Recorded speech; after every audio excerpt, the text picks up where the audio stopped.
नमस्कार, स्वागत है आप सभी को। आज की विषय है ईश्वर की कृपा। एक गांव में एक वृद्ध स्त्री रहा करती थी। उसका कोई नहीं था। वह गोबर के उपले बनाकर बेचती थी और उसी से अपना गुजारा चलाती थी। उठते बैठते कृष्ण नाम जप किया करती थी। यहाँ तक उपले बनाते समय भी उस गांव के कुछ दुष्ट लोग उसकी भक्ति का उपहास करते और एक दिन तो उन दुष्टों ने एक रात उस वृद्ध स्त्री के सारे उपले चुरा लिए और आपस में कहने लगे कि अब देखिए कृष्ण कैसे इनकी सहायता करते हैं। सुबह जब वह उठी तो देखती है कि सारे उपले किसी ने चुरा लिए। वह मन मन हंसने लगी और अपने कान्हा को कहने लगी, पहले माखन चुराता था और मटकी फोड़ गोपियों को सताता था, अब इस बुढ़िया के उपले चुरा मुझे सताता है। ठीक है, जैसी तेरी इच्छा यह कर। उसने अगले दिन के लिए उपले बनाना प्रारंभ कर दिए।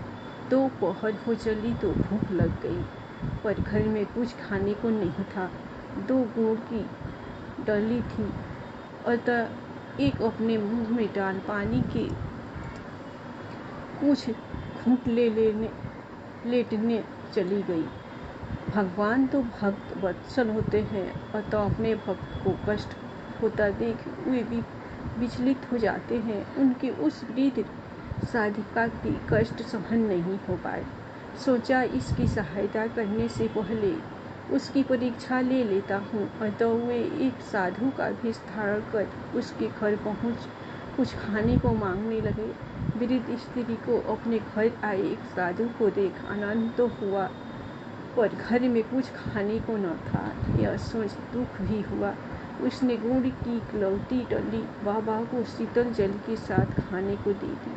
बाबा उस स्त्री की दया को देख प्रसन्न हो गए और जब वृद्ध स्त्री ने बाबा को अपना सारा वृत्तांत सुनाया तो बाबा उन्हें सहायता का आश्वासन दे चले गए और गांव के सरपंच के यहाँ पहुँचे। सरपंच से कहा, सुना है इस गांव के बाहर जो वृद्ध स्त्री रहती है उसके उपले किसी ने चुरा लिए हैं। मेरे पास एक सीढ़ी है, यदि गांव के सभी लोग अपने उपले ले आए तो मैं अपनी सीढ़ी के बल पर उस वृद्ध स्त्री के सारे उपले अलग कर दूंगा। सरपंच एक भला व्यक्ति था, उसे भी वृद्ध स्त्री के उपले चोरी होने का दुख था, अतः उन्होंने साधु बाबा रूपी कृष्ण की बात तुरंत मान ली और गांव में ढिढोरा पिटवा दिया कि सब अपने घर के उपले तुरंत गांव की चौपाल पर लाकर रखे। जिन दुष्ट लोगों ने चोरी की थी उन्होंने भी वृद्ध स्त्री के उपले अपने उपले में मिलाकर उस ढेर में एकत्रित कर दिए। उन्हें लगा कि सब उपले तो एक जैसे होते हैं, अतः साधु बाबा कैसे पहचान पाएंगे। दुर्जनों को ईश्वर की लीला और शक्ति दोनों पर ही विश्वास नहीं होता। साधु भेषधारी कृष्ण सब उपलों को कान लगाकर वृद्ध स्त्री के उपले अलग कर दिए। वृद्ध स्त्री अपने उपले को तुरंत पहचान गई और उसकी प्रसन्नता का तो ठिकाना ही नहीं था। वह अपने उपले उठा साधु बाबा को नमस्कार कर चली गई। जिन दुष्टों ने वृद्ध स्त्री के चुराए थे उन्हें यह समझ में नहीं आया कि बाबा ने कान लगाकर उन उपलों को कैसे पहचाना। अतः जब बाबा गांव से कुछ दूर निकल आए तो वे दुष्ट बाबा से इसका कारण जानने पहुँचे। बाबा ने सरलता से कहा, वृद्ध स्त्री सतत ईश्वर का नाम जप करती थी और उसके नाम में इतनी आर्द्रता थी कि वह उपलों में भी चला गया। कान लगाकर वे यह सुन रहे थे कि किन उपलों से कृष्ण का नाम निकलता है और जिनसे कृष्ण का नाम निकल रहा था उन्होंने उन्हें अलग कर दिया। यह है नाम जप का परिणाम। अतः हमें भी व्यवहार के प्रति कृत्य करते समय नाम जप करना चाहिए। इससे हम पर ईश्वर की कृपा होती है और संकट से बचाव होता है। सत्य की खोज। एक पुरानी कथा का स्मरण आता है कि एक फकीर सत्य की खोज में था। उसने अपने गुरु से पूछा कि सत्य कहाँ मिलेगा। उसके गुरु कहा, सत्य सत्य वहाँ मिलेगा जहाँ दुनिया का अंत होता है। तो उस दिन वे से वह फकीर दुनिया का अंत खोजने निकल गया। कहानी बड़ी मधुर है। वर्षों चलने के बाद, भटकने के बाद आखिर उस जगह पहुँच गया जहाँ आखिर गांव समाप्त हो जाता है।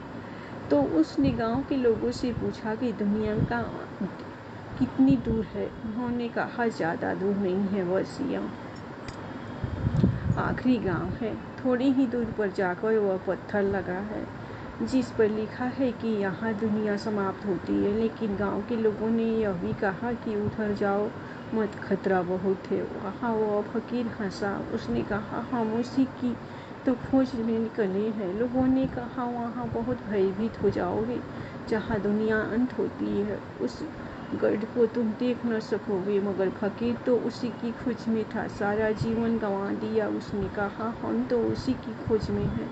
और गुरु ने कहा है, जब तक दुनिया के अंत को न पाओगे तब तक सत्य न मिलेगा। तो जाना ही पड़ेगा। कहते हैं फकीर किया गांव की लोगों की उससे सुनी नहीं। वह उस जगह पहुंच गया जहां आखिर तख्ती लगी थी कि यहाँ दुनिया समाप्त होती है। उसने एक आंख भरकर उस जगह को देखा। शून्य था। वहाँ कोई तलहटी नहीं थी। उस खड्ड में आगे कुछ था ही नहीं। आप उसकी घबराहट समझ सकते हो।